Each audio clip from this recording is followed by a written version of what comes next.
Assalamualaikum warahmatullahi wabarakatuh. Salam rahayu, rahayu, rahayu.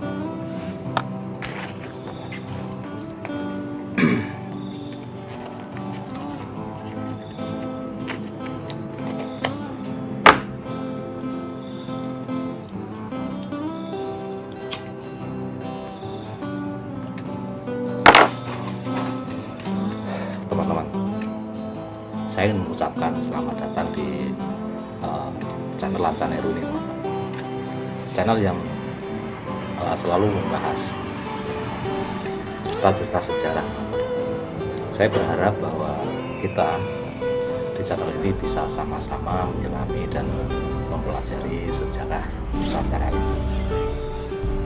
Di video kali ini saya ingin membahas sebuah cerita sejarah yang menarik sekali, teman-teman, yaitu beberapa sejarah yang bersumber dari catatan asing, terutama catatan Cina, teman-teman.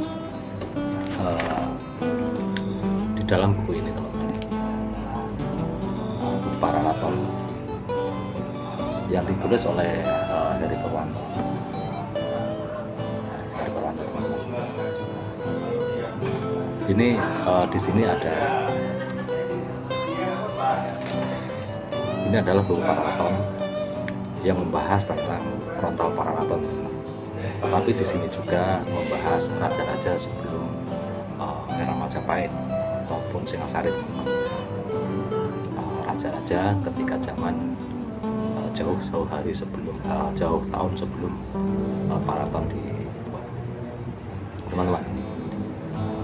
Di buku ini juga ada sebuah naskah, membahas sebuah naskah yang dari catatan Tiongkok Cina.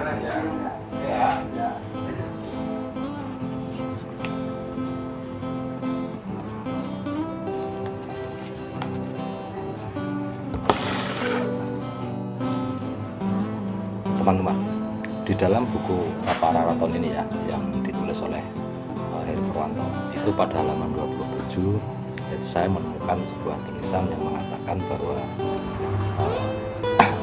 ada catatan Cina, berita Cina, teman-teman, itu menyebutkan bahwa di Pulau Jawa itu ada sebuah negeri yang bernama Tolomo. Itu berkisar tahun antara 528, 535, 566 dan 569. Kata Tolomo sendiri ini ditafsirkan oleh beberapa ahli ilmu sejarah atau sejarawan itu adalah ejaan Cina yang berasal dari kata Taruma.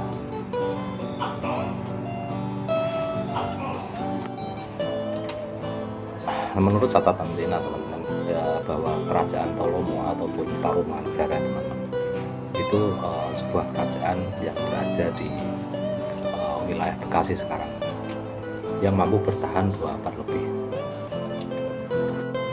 Berita lainnya tentang kerajaan di Jawa yang bersumber dari catatan Cina, teman-teman, itu adalah pada tahun 674 itu terdapat sebuah kerajaan yang bernama Holing. Berita ini ketika itu Cina itu pada dinasti Tang itu menyebutkan bahwa di tanah Jawa itu ada kerajaan yang bernama Holing. Teman-teman, rakyat dari kerajaan Holing itu menetapkan seorang raja perempuan atau disebut ratu yang terkenal dengan ketegasan dan keadilannya. Ratu ini bernama Ratu Sima. Bahkan Ratu Sima ini saking adilnya itu tidak segan-segan menghukum putranya sendiri yang merupakan putra mahkota karena melanggar peraturan walaupun itu tidak sengaja. Teman-teman, sayangnya sampai saat ini belum ditemukan prasasti yang menyebutkan tentang keberadaan ratu wanita ini, teman-teman. Para sejarawan itu pada umumnya eh, menyimpulkan bahwa Houling itu adalah ejaan Cina yang bisa di dalam bahasa Jawanya itu adalah keling atau palinggan. Catatan lain dari Cina itu adalah catatan Mongol, yaitu sebuah peristiwa ekspedisi yang dilakukan oleh tentara Tartar atau tentara Mongol ke tanah Jawa, yaitu bertepatan dengan berdirinya kerajaan Majapahit.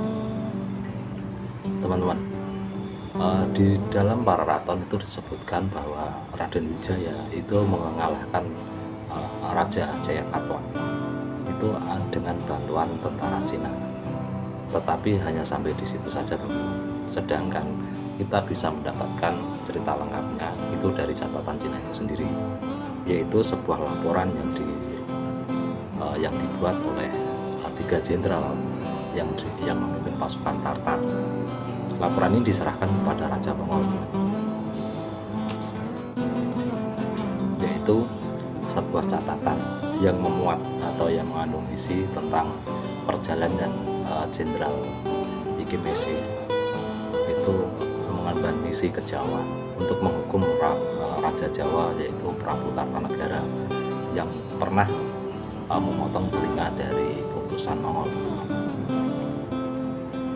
Ketika tentara Tartar yang dipimpin oleh Jenderal Ikemese itu sampai di tanah Jawa, itu ternyata tanah Jawa sudah berubah iklim politiknya, karena Prabu Kartajaya sudah tidak ada.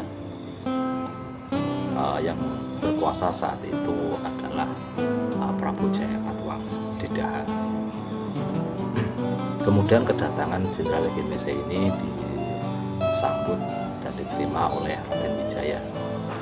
Kemudian terjadi kesepakatan untuk menyerang Jayakatwang dan Daha dengan imbalan Raden Wijaya itu harus takluk terhadap Mongol. Tetapi setelah Jayakatwang berhasil dikalahkan, kemudian tentara Tartar maupun Mongol ini diserang sendiri oleh Raden Wijaya yang mengakibatkan kekalahan pada tentara Mongol, teman-teman, karena tidak siap diserang secara mendadak. Dan Jenderal Ikemese pun memutuskan untuk membawa kabur pasukannya, melarikan diri pulang ke negaranya. Dalam kita belajar sejarah, kita harus menggunakan rujukan-rujukan secara benar. Yang menjadi rujukan utama dalam mempelajari sejarah itu adalah prasasti. Tetapi dengan adanya prasasti, kemungkinan besar kita tidak akan bisa menemukan atau mendapatkan cerita yang sebenarnya, teman-teman, karena beberapa faktor. Yang pertama adalah prasasti itu dibuat oleh raja yang isinya itu adalah sebuah piagam ataupun penghargaan terhadap suatu tanah perdikan atau tanah yang orang-orangnya berjasa terhadap raja, ataupun peresmian bangunan.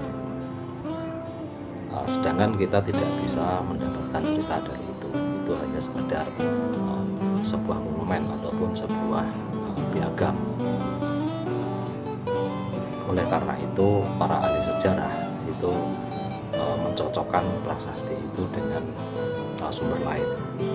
Sumber lain itu diantaranya adalah sebuah karya sastra berupa rontal ataupun serat gending.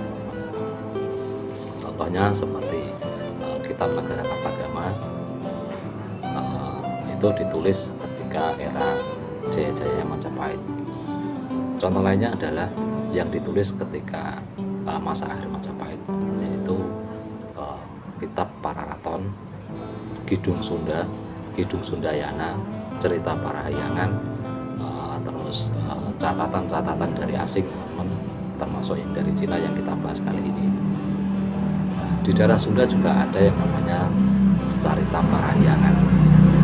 Dari berbagai narasumber ini kita cocokkan ketika sumber-sumber lain atau yang disebut sumber sekunder ini tidak ataupun tidak cocok dengan prasasti, maka yang benar itu adalah prasasti. Tetapi ketika di prasastinya tidak ada, maka perlu melakukan kajian. Sekiranya apa yang tertulis di dalam sumber sekunder ini cocok, masuk akal dan bisa diterima, maka hal itu bisa dijadikan rujukan. Contoh lain yang tidak kalah pentingnya yang dijadikan sumber rujukan sejarah yang merupakan sumber sekunder juga, teman-teman, itu adalah tradisi, budaya, dan juga cerita-cerita rakyat. Teman-teman, selain yang telah saya sebutkan tadi, itu masih ada lagi sumber sejarah, teman-teman, yang bisa dikatakan sebagai sumber sejarah tradisional, teman-teman, yaitu sumber sejarah yang ditulis ketika zaman Mataram atau zaman era Jawa Baru. Di antaranya adalah kitab-kitab babat seperti babat Tanah Jawa, babat Tanah Sunda, babat Kediri, dan lain-lain. Teman-teman, apa yang bisa saya sampaikan di video kali ini cukup sampai di sini dulu, teman-teman. Mudah-mudahan bermanfaat. Sampai jumpa di video yang datang. Terima kasih sudah menonton video ini. Jangan lupa untuk selalu memberi dukungan kepada channel ini. Wassalamualaikum warahmatullahi wabarakatuh. Salam Rahayu, Rahayu.